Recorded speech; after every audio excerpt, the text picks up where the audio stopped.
Hi, everyone.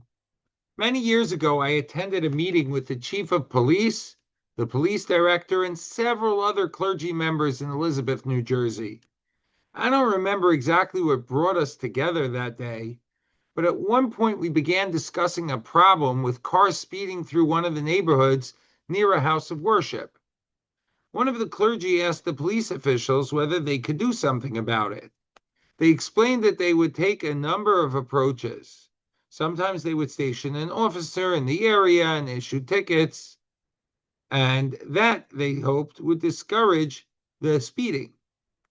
And then one of them said something else. Sometimes he said, we'll just leave the police car parked where other people can see it. Now I remember being puzzled, but what's the point? I ask. Eventually, people will realize that there's nobody in the car. And the chief smiled and explained to me the point isn't always to catch someone. Most people already know they're supposed to slow down. But when they see the police car, they pause. They look down at the speedometer and then they just happen to slow down. I've thought about that conversation many times because perhaps that empty police car tells us something very important about the very first words of this week's parsha. We're told, Shofetim v'shoterim titein lecha b'chol sharecha. You should appoint judges and police officers in all your gates. You know, at first glance, we understand why a society needs honest shoftim. A shofet, a judge, determines the law. He helps establish what's right and what's wrong. He judges between competing claims, and he tells us how we're supposed to act. But then why do we need the shotrim? If we always have someone who can tell us what the law is, why isn't that enough? Perhaps it's because there's a difference between knowing what we should do and then actually doing it. You see, the shofet asks, what's right? And the shoter asks, are you going to do it? And perhaps one of the greatest challenges in life is that the distance between those two questions can sometimes be enormous. Because how often do we fail? Not because we didn't know better, but precisely because we did. We knew we shouldn't have said that comment. We knew we shouldn't have answered that way. We knew we should have made that phone call. We knew we should have apologized. We knew we should have gotten up. We knew that we had better things to do with our time. We knew. And afterwards, perhaps the most frustrating words we can say to ourselves are, I knew better. And if I knew better, why didn't I do better? Perhaps that's exactly why the Torah says, Shoftim b'shotrim, because knowing is not always enough. You know, the famous Sachatchava Rebbe, the author of the Shem Shmuel, makes a remarkable observation about this mitzvah. The commandment to establish Shoftim and Shotrim, he explains, doesn't only apply to society, it applies within the person himself or herself. You know, there's a part of us that can judge. Our minds think, we can learn. We can distinguish between what's beneficial and what's destructive. We can understand what Hashem wants from us. That's the shofet within us. But there's another part of the job. There has to be a shoter. There has to be something that takes what we know and helps make sure that it becomes what we do. Something that stands at that critical moment and says, stop. Before you say it, before you do it, before you click, before you walk away, before you decide that you'll deal with it tomorrow, stop. Is this really what you decided was right? That's the shoter inside each and every one of us. And perhaps this explains something else about a police officer's role. The police officer is not simply there to punish someone when that person has done something wrong. Often his very presence changes what someone does. You see the car, you look down at your speedometer, and then you remember, you slow down. You don't necessarily need more information. You already know the speed limit. But what you need is a little reminder at the moment when the knowledge you already possess is about to disappear behind the momentum of what you're doing. Perhaps that's what we all need at times. Not another shofet, another shoter. And this may be one of the great challenges of religious life. We have a tremendous number of shoftim. Baruch Hashem, we have svarim, we have shiurim, we have rabbanim and dayanim and teachers. We have access to more Torah knowledge today than perhaps any generation before us. And if we want to know whether something is permitted, someone can tell us. If we want to learn how to improve our midos, there's a sefer. If we want to understand Shabbos or Kashrus or Lashon Hara or Emunah or Bitachon, there's no shortage of information. We have Shofatim. But perhaps the more critical question is, where are our Shotrim? What happens between the shear and the moment of temptation? What happens between the inspiring words of a speech and the difficult conversation on the way home? What happens between deciding that we're going to change and then the next morning when the alarm goes off? What happens between knowing and doing?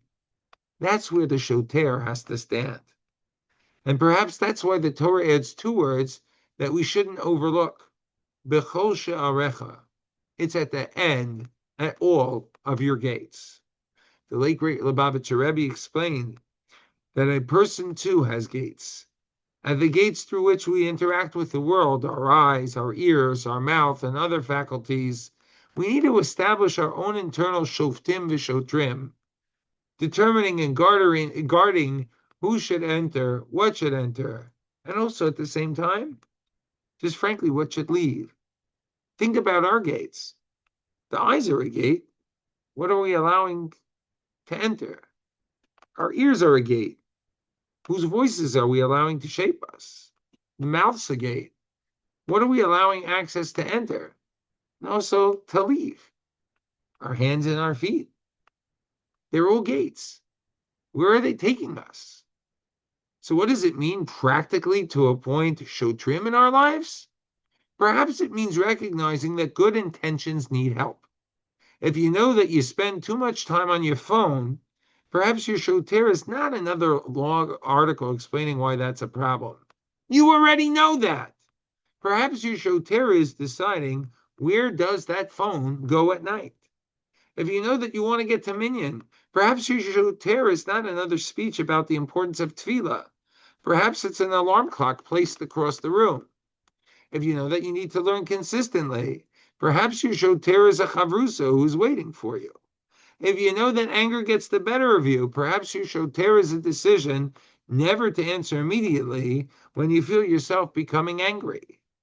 If you know that there's someone you've been meaning to call, somebody who may be lonely or struggling, perhaps your shoter is simply putting their name somewhere where you'll see it.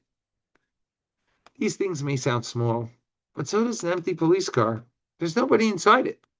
It doesn't issue a ticket. It doesn't chase anymore. It simply stands there and says, remember. And sometimes that's enough. And perhaps there's something more particularly important here for us as we move into the month of Elul. When we think about tshuva, we naturally ask ourselves, what do I need to learn? What have I been doing wrong? And what don't I understand? And what new commitments am I supposed to make? Those are important questions. But perhaps we should ask another. What do I already know? What lesson have I learned before? What promise have I made before? What mistake do I keep making, even though I understand perfectly well that it's a mistake? What part of my life does not need another shofet? What part needs a shoter? You know, one of the greatest gifts of the month of Elul is the realization that tshuva doesn't always begin with discovering something brand new. Sometimes tshuva begins when we finally stop pretending that we don't know what we already know. And that brings us to the shofar, which we're going to begin blowing tomorrow morning. The Rambam describes the sound of the shofar as a call to those who've become spiritually asleep. Uri yishena mishenaschem. Wake up, examine your deeds, and remember what matters. And perhaps that is exactly what the shofar does. The shofar doesn't give a shir. It doesn't present us with new information. It doesn't explain a new philosophy. It doesn't even use words.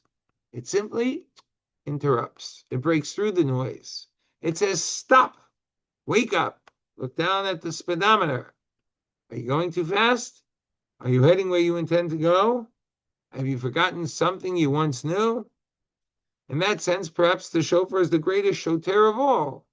Not someone standing there to catch us, not someone waiting to hand us a ticket, but a call from Hashem that says, remember, you know who you are. You know what matters to you. You know the person you wanted to become. Now stop for a moment and ask yourself whether the road you're on is actually taking you there. Perhaps every one of us needs an empty police car somewhere in our lives this Elul. Something visible, something deliberate, something placed at one of our gates. Not because we're waiting to be punished, and not because Hashem is trying to catch us doing something wrong, but because we're human. And sometimes we move through life so quickly that we forget to look down at the speedometer. We know our limits. We know when we're moving too fast. We know when we should slow down. We know better. The question is whether we've placed enough shotrim at our gates to remind us. And perhaps that's why the Torah doesn't simply tell us, Shoftim titein lecha, appoint judges. It tells us, Shoftim vishotrim titein lecha b'chol sharecha. Learn what's right, yes. Know what Hashem expects of you. But don't stop there. Put something at the gates. Create a reminder. Build a guardrail. Place something between your best intentions and the moment when those intentions are most likely to be forgotten. Because knowing the right direction is not always enough. Sometimes, before we speed past it, we need a shoter to remind us to slow down.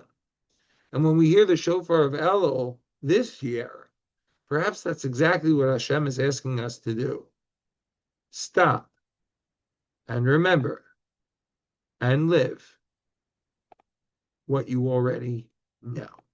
Wishing you and yours a Shabbat Shalom and a Shabbat Shalom to all.